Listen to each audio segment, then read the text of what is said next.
এবার গণভোট নিয়ে ঐক্যবদ্ধ সুপারিশ জানাতে 1 সপ্তাহ সময় দিল সরকার। আরো বিস্তারিত জানিয়ে দিব। এদিকে অন্তর্বর্তী সরকারের সংবাদ সম্মেলন শুরু। এবার আসন বন্টন নিয়ে যে বার্তা দিলেন তারেক রহমান। এদিকে জামায়াত সহ 8টি দলের নতুন কর্মসূচি ঘোষণা। আরো জানিয়ে দিব, এবার নাসিরউদ্দিন পাটোয়ারির বিরুদ্ধে মানহানির মামলা। এদিকে আইন উপদেষ্টার বিরুদ্ধে বিএনপিকে সুবিধা দেওয়ার অভিযোগ এনসিপির। এবার দলগুলো ঐক্যবদ্ধ সিদ্ধান্ত দিতে ব্যর্থ হলে সরকার নিজের মতো সিদ্ধান্ত নেবে। এবং সর্বশেষে জানিয়ে দিব, এদিকে বিএনপিকে আলোচনায় বসতে বাংলাদেশ জামায়াতের আহ্বান। শুনছিলেন সংবাদ শিরোনাম, এখন বিস্তারিত। তবে তার আগে অনুরোধ থাকবে, এই ভিডিওতে একটি লাইক দিন এবং কমেন্টস করে জানিয়ে দিন আপনি কোন জেলা থেকে বা কোথায় থেকে আমাদের সাথে যুক্ত রয়েছেন। এবং সংবাদের সর্বশেষ গুরুত্বপূর্ণ আপডেট পেতে চ্যানেলটি সাবস্ক্রাইব করে আমাদের সঙ্গে থাকুন। এবার গণভোট নিয়ে ঐক্যবদ্ধ সুপারিশ জানাতে 1 সপ্তাহ সময় দিল সরকার। গণভোটের বিষয়ে রাজনৈতিক দলগুলোকে নিজেদের মধ্যে আলোচনা করে আগামী 1 সপ্তাহের মধ্যে ঐক্যবদ্ধ সুপারিশ দেওয়ার আহ্বান জানিয়েছে অন্তর্বর্তী সরকার। রাজনৈতিক দলগুলো ঐক্যবদ্ধ সিদ্ধান্ত না নিতে পারলে সরকার নিজেই এ বিষয়ে সিদ্ধান্ত নেবে বলে জানানো হয়েছে। সোমবার প্রধান উপদেষ্টার কার্যালয়ের এক সংবাদ সম্মেলনে সরকারের পক্ষ থেকে এমনটা জানান আইন উপদেষ্টা ডক্টর আসিফ নজরুল। আসিফ নজরুল বলেন, আজ উপদেষ্টা পরিষদের জরুরি সভা অনুষ্ঠিত হয়েছে, যেখানে জাতীয় ঐকমত্য কমিশনের প্রস্তাবিত জুলাই জাতীয় সনদ আদেশ চূড়ান্তকরণ এবং এতে উল্লেখিত গণভোট আয়োজন ও গণভোটের বিষয়বস্তু নিয়ে আলোচনা করা হয়। সবাই সংস্কার বিষয়ে ঐকমত্য স্থাপনের প্রচেষ্টার জন্য এবং বহু বিষয়ে ঐকমত্য প্রতিষ্ঠার জন্য ঐকমত্য কমিশন ও রাজনৈতিক দলগুলোর প্রতি ধন্যবাদ জ্ঞাপন করা হয়। উপদেষ্টা বলেন, সবাই লক্ষ্য করা হয় যে ঐকমত্য কমিশনে দীর্ঘদিন আলোচনার পরও কয়েকটি সংস্কারের সুপারিশ বিষয়ে ভিন্নমত রয়েছে। এছাড়া গণভোট কবে অনুষ্ঠিত হবে, গণভোটের বিষয়বস্তু কি হবে, এসব প্রশ্নে রাজনৈতিক দলগুলোর মধ্যে যে মতভেদ দেখা দিয়েছে, সেজন্য সবাই উদ্বেগ প্রকাশ করা হয়। এদিকে অন্তর্বর্তী সরকারের সংবাদ সম্মেলন শুরু। অন্তর্বর্তী সরকারের পক্ষ থেকে ঢাকা সংবাদ সম্মেলন শুরু হয়েছে। পূর্ব ঘোষিত সময় অনুযায়ী দুপুর 12টায় প্রধান উপদেষ্টার কার্যালয়ের কবরী হলে এ সংবাদ সম্মেলন শুরু হয়। সংবাদ সম্মেলনে অন্তর্বর্তী সরকারের পক্ষ থেকে সাংবাদিকদের প্রশ্নের জবাব দিচ্ছেন আইন উপদেষ্টা অধ্যাপক ডক্টর আসিফ নজরুল। জুলাই গণঅভ্যুত্থানের পর 2024 সালের 8ই আগস্ট দায়িত্ব গ্রহণের পর এটি প্রথম আনুষ্ঠানিক সংবাদ সম্মেলন অন্তর্বর্তী সরকারের। এই সংবাদ সম্মেলনটি শুধু বৈধ নিরাপত্তা পাসধারী স্বীকৃত সাংবাদিকদের জন্য উন্মুক্ত। এবার আসন বন্টন নিয়ে যে বার্তা দিলেন তারেক রহমান। প্রতিটি আসনে একাধিক মনোনয়ন প্রত্যাশী থাকলেও সবাই তা পাবেন না উল্লেখ করে নেতা কর্মীদের বিএনপির মনোনীত প্রার্থীকে বিজয়ী করতে ঐক্যবদ্ধভাবে কাজ করার নির্দেশ দিয়েছেন দলটির ভারপ্রাপ্ত চেয়ারম্যান তারেক রহমান।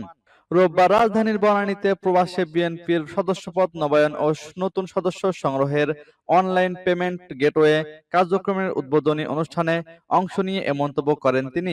নির্বাচনী আসন বন্টন নিয়ে ভারপ্রাপ্ত চেয়ারম্যান দলের নেতাকর্মীদের উদ্দেশ্যে বলেন, আগামী ফেব্রুয়ারিতে নির্বাচনের ঘোষণার পর নির্বাচন কমিশন যথাসময়ে তফসিল ঘোষণা করবে। এ নিয়ে বিএনপি সম্ভাব্য সব প্রস্তুতি সম্পন্ন করছে।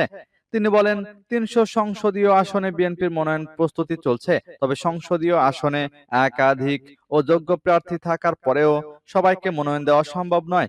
যারা ফ্যাসিবাদ বিরোধী আন্দোলনে বিএনপির সঙ্গে ছিলেন তাদেরকেও আসন দিচ্ছে বিএনপি। শিগগিরই মনোনীত প্রার্থীদের নাম ঘোষণা করা হবে বলেও জানান তিনি।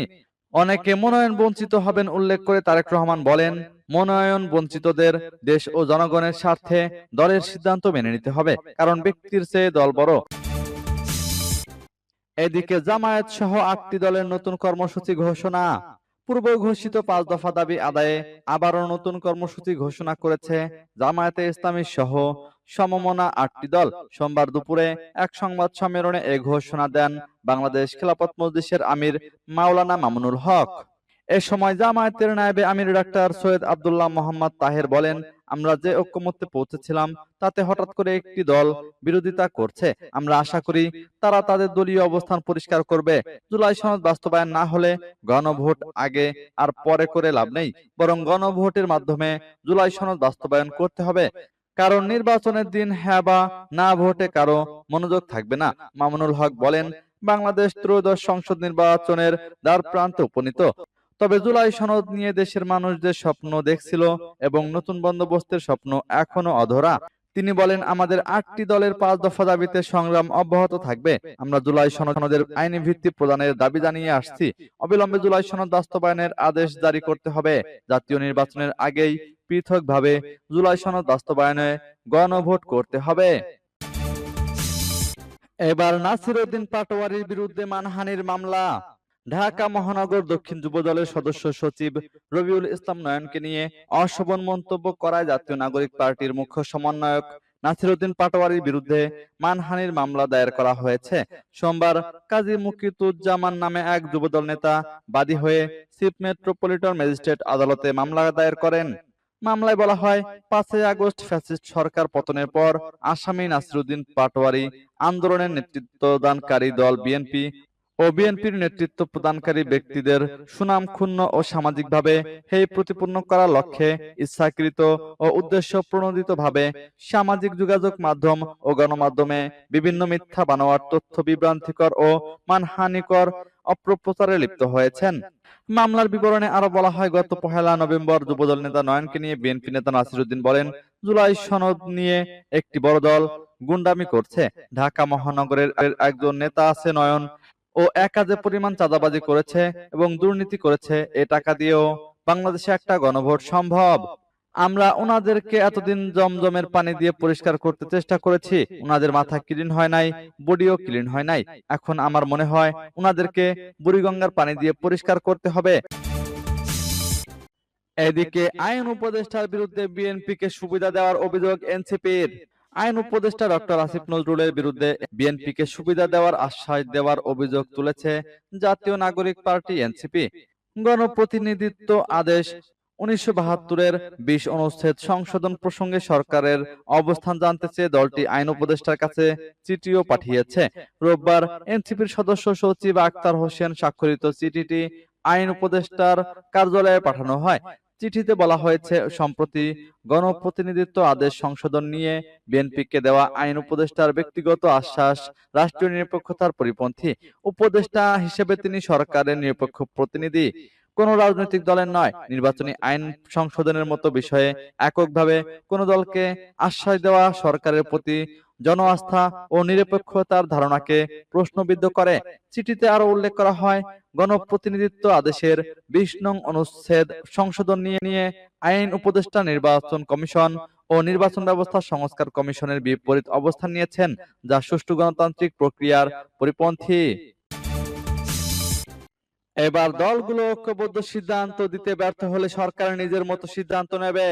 জুলাই জাতীয় সনদ বা সংস্কার প্রস্তাব বাস্তবায়নের বিষয়ে রাজনৈতিক দলগুলোর মধ্যে যে মতভেদ দেখা দিয়েছে তাতে উদ্বেগ প্রকাশ করেছে অন্তর্বর্তী সরকারের উপদেষ্টা পরিষদ। এ বিষয়ে রাজনৈতিক দলগুলোকে নিজ উদ্যোগে নিজেদের মধ্যে আলাপ আলোচনা করে সম্ভাব্য দ্রুততম সময়ে অন্তর্বর্তী সরকারকে ঐক্যবদ্ধ দিক নির্দেশনা দেওয়ার জন্য আহ্বান জানানো হয়েছে। রাজনৈতিক দলগুলো যদি 1 সপ্তাহের মধ্যে ঐক্যবদ্ধ সিদ্ধান্ত না নিতে পারে তাহলে সরকার তার মতো করে সিদ্ধান্ত নেবে। সোমবার রাজধানীর তেজগাঁওয়ে প্রধান উপদেষ্টার কার্যালয়ে উপদেষ্টা পরিষদের জরুরি সভায় এই সিদ্ধান্ত হয়। সভায় সভাপতিত্ব করেন প্রধান উপদেষ্টা অধ্যাপক মোহাম্মদ ইউনূস। পরে সেখানে এক সংবাদ সম্মেলনে সরকারের সিদ্ধান্ত জানান আইন উপদেষ্টা অধ্যাপক আসিফ নজরুল। সংবাদ সম্মেলনে উপদেষ্টা মোহাম্মদ ফাউজুল কবির খান, আদিলুর রহমান খান ও প্রধান উপদেষ্টার প্রেস সচিব শফিকুল আলম উপস্থিত ছিলেন। গত মঙ্গলবার জুলাই জাতীয় সনদ বাস্তবায়নের উপায় নিয়ে অন্তর্বর্তী সরকারের কাছে সুপারিশ জমা দিয়েছে জাতীয় ঐকমত্য কমিশন। এদিকে বিএনপিকে আলোচনায় বসতে জামায়াতের আহ্বান। জুলাই জাতীয় সনদের বাস্তবায়ন পদ্ধতি এবং গণভোটের সময় নিয়ে সৃষ্ট বিরোধ নিরসনে খোলামেলা আলোচনায় বসতে বিএনপিকে আহ্বান জানিয়েছে বাংলাদেশ জামায়াতে ইসলামী। দলটির নায়েবে আমির ডাক্তার সৈয়দ আব্দুল্লাহ মোহাম্মদ তাহের বলেছেন, বিএনপির সঙ্গে কোনো ঝগড়ায় যেতে চায় না বাংলাদেশ জামায়াতে ইসলামী, বরং দেশের স্বার্থে আলোচনায় বসতে চায়। রবিবার সন্ধ্যায় রাজধানীর মগবাজারে আল ফালা মিলনায়তনে সংবাদ সম্মেলনে এ আহ্বান জানিয়ে ডাক্তার তাহের বলেন, রাজনীতির অনেক খেলা আছে, জামায়াত খেলতে চায় না। সামনে দলীয় বৈঠক রয়েছে, সেখানে অন্তর্বর্তী কর্মসূচি নিয়ে আলোচনা করা হবে। বিএনপিকে আনুষ্ঠানিকভাবে আলোচনার প্রস্তাব দেওয়া হয়েছে কিনা প্রশ্নে ডাক্তার তাহের বলেন, এ আহ্বান এখন সংবাদ মাধ্যমে দিচ্ছি, দেখি বিএনপি কাল সংবাদ মাধ্যমে কি প্রতিক্রিয়া দেখায়। জামায়াতের নায়েবে আমির বলেছেন, ফেব্রুয়ারি মাসে নির্বাচন হোক তা অবশ্যই চাই, কিন্তু নভেম্বরের মধ্যেই গণভোট চাই। গণভোটে সব দল একমত, তবে একটি দল জাতীয় সংসদ নির্বাচনের দিনেই গণভোট চায়, যা সম্পূর্ণ অবাস্তব। ডাক্তার তাহের বিএনপির উদ্দেশ্যে বলেন, আসুন দেশের এ পরিস্থিতি নিয়ে খোলামেলা আলোচনা করি। বিএনপিকে আহ্বান করব একসঙ্গে বসার, আলোচনা করব কিভাবে সত্যিকার অর্থে একটি স্বাধীন ও সার্বভৌম বাংলাদেশ তৈরি হবে। সংবাদ সম্মেলনে জামায়াতের সেক্রেটারি জেনারেল মিয়া গোলাম পরোয়ার সহ জ্যেষ্ঠ নেতারা উপস্থিত ছিলেন।